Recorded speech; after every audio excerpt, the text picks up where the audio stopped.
আল্লাহর হাবিব একদিন চলে গেলেন মক্কার একটা বাজারে। সেই জায়গায় গিয়ে রাসূল সাল্লাল্লাহু আলাইহি ওয়াসাল্লাম দ্বীনের প্রচার করতেছিলেন। ভালো করে বুঝেন, বিশ্বনবী সাল্লাল্লাহু আলাইহি ওয়াসাল্লামকে ওই বাজারের ভিতরে আল্লাহ নবীকে একা পেয়ে, আবু জেহেল যখন একা পেয়েছে, উতবা সাহেবের একা পেয়েছে, রাসূল যখন দ্বীনের দাওয়াত দিলেন, চতুর্দিক থেকে তারা ঘিরে রেখে দিয়েছে আর নবীর উপর করে আঘাত করা শুরু করে দিয়েছে। কেউ বা লাথি মারে, কেউ বা ঘুষি মারে, কেউ বা বিশ্বনবীর চুল ধরে টানে, কাপড় ধরে টানা হাসতে শুরু করেছে। আর রাহিকুল মাকতুম কিতাবটা যখন পড়বেন, নবীজির এই মক্কার জিন্দেগির 13 বছর যে ইতিহাস আছে, ইতিহাসগুলো যখন নবুয়তের পরের ইতিহাসগুলো আপনি জানবেন, চোখের পানি ধরে রাখতে পারবেন না। বিশ্বনবী জনাবে মুহাম্মদ রাসূলুল্লাহ সাল্লাল্লাহু আলাইহি ওয়াসাল্লামকে আঘাতের পর আঘাত করা হচ্ছে। এমন করে একজন ব্যক্তি চুরি করলে বা যেমন গণধোলাই দেওয়া হয় বাজারের মধ্যে, নবীজিকে তেমনি করে কোরআনের জন্য গণধোলাই পর্যন্ত দেওয়া হয়েছে। ওই গণধোলাই খাওয়ার পরে আল্লাহ রাসূল সেই জায়গা থেকে বাড়ির দিকে যখন চলে গেছেন, বাড়ি থেকে হযরত খাদিজা রাদিয়াল্লাহু তাআলা যখন বাড়িতে আছেন, দরজা খুলতে বলেছেন, খাদিজা রে দরজাটা খুলে দাও। হযরত খাদিজা রাদিয়াল্লাহু তাআলা দরজা খুলে দিলেন। দরজা খুলে দেওয়ার পর আল্লাহর নবী বলেন, ওরে খাদিজা, তোমাকে আমি রাত 3টার দিকে যদি ডাক দেই, একটা ডাকে তুমি দরজা খুলে দাও, কখন রাত 4টার দিকে দাওয়াতি কাজ করে সে ডাক দেই, তুমি 4টার দিকে 2টা ডাক দিতে হয় না, এক ডাকে দরজা খুলে দাও। ও খাদিজা রে, কখনো ফজরের আজান দেবে সকালবেলা যখন আমি তোমার কাছে আসি, তখনও তুমি দরজা কেমনে খুলে দাও? তুমি কি ঘুমাও না? আল্লাহর হাবিব যখন প্রশ্ন করেছেন, হযরত খাদিজা রাদিয়াল্লাহু তাআলা বলেন, ইয়া রাসূলুল্লাহ, কি আপনি যখন ঘর থেকে দিনের দাওয়াত দেওয়ার জন্য কখনো রাত্রি বেলায় বের হন, কখনো দিনের বেলা বের হন, আমার তখন কলিজাটাও আমার হৃদয়টাও আপনার সঙ্গে চলে যায়, শুধুমাত্র আমার দেহটা ঘরের মধ্যে থাকে। ইয়া রাসূলুল্লাহ, আমি সব সময় চিন্তা করি, আমি সব সময় টেনশনে থাকি, না জানি কখন আবু জেহেল আপনাকে হত্যার ষড়যন্ত্র করতেছে, কখন আপনাকে কোন জায়গায় আঘাত করে আপনাকে পৃথিবীর জমিন থেকে বিদায় করার ষড়যন্ত্রে লিপ্ত হয়। এই জন্য সব সময় আমার অন্তরের ভিতরে সব সময় টেনশন কাজ করে। এই জন্য ইয়া রাসূলুল্লাহ, একটা দিনের জন্য আমি বিছানায় ঘুমাই না, আমি আপনার জন্য গলার আওয়াজ শোনার জন্য এই দরজায় দাঁড়ায় দাঁড়ায় আমি অপেক্ষা করতে থাকি। জোরে বলেন সুবহানাল্লাহ। আল্লাহ নবী যখন ঘরের মধ্যে প্রবেশ করলেন সুন্দর করে, আল্লাহ নবী যখন ঘরে ঢুকেছেন, রাসূল সাল্লাল্লাহু আলাইহি ওয়াসাল্লাম বললেন, খাদিজা রে, আমাকে করে এমন মারছে, এমন ভাবে পিটুনি দিয়েছে রে খাদিজা। শরীর থেকে আল্লাহ নবীর পোশাক যখন খুলে দেওয়া হয়, আল্লাহ নবীর শরীরের ভিতরে দেখা যায় মাথা থেকে শরীরের বিভিন্ন অংশে চিহ্ন ফুটে উঠেছে। কেউ বা লাথি মেরেছে, কেউ বা ঘুষি মেরেছে, কেউ নবীজির চুল ধরে টেনেছে।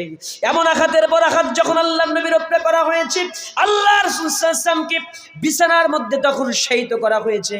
হযরত আম্মা জান খাদিজাতুল কুবরা রাদিয়াল্লাহু তাআলা উরুনের কাছে চলে গেলেন আর সুন্দর করে জাইতুনের তেলটাকে গরম করলেন। গরম করে নিয়ে এসে আল্লাহর নবীর পিঠের মধ্যে সুন্দর করে সেক দেন।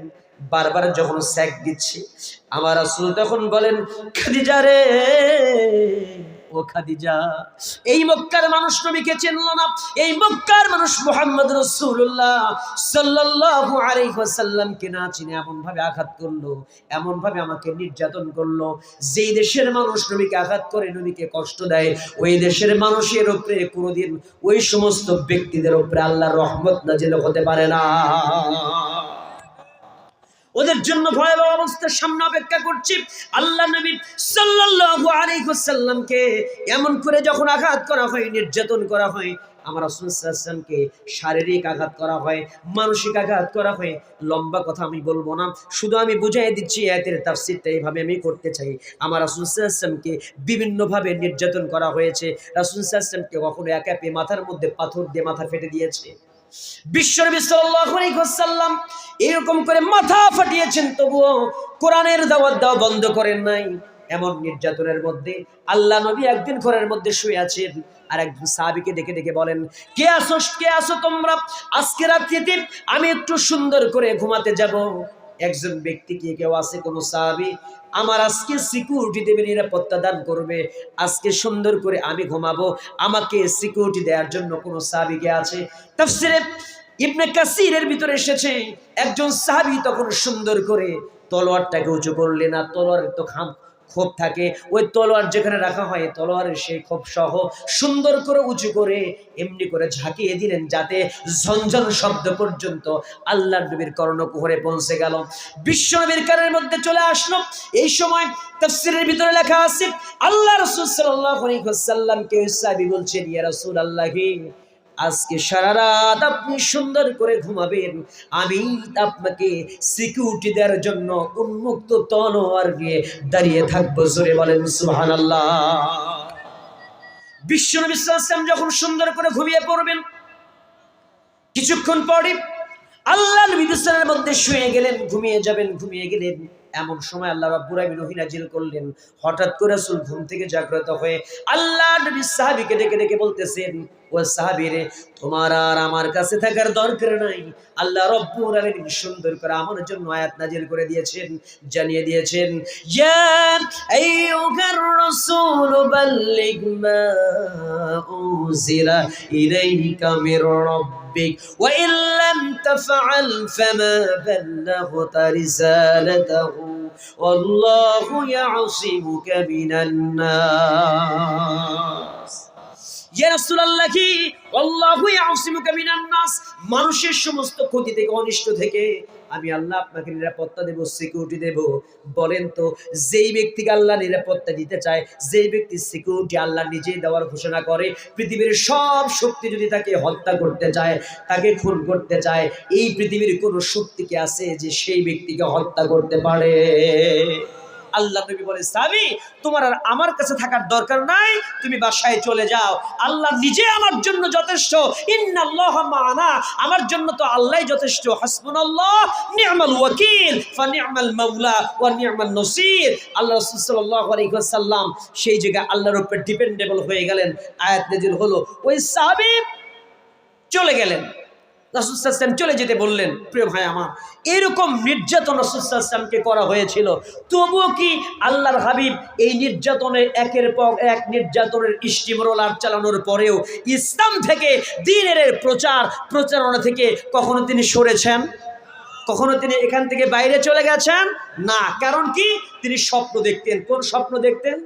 আজ নয় কাল আসবে রে সেদিন, আজ নয় কাল আসবে রে সেদিন, উড়বে পতাকা, উড়বে কালেমা, কেটে যাবে যাবে সকল অন্ধকার।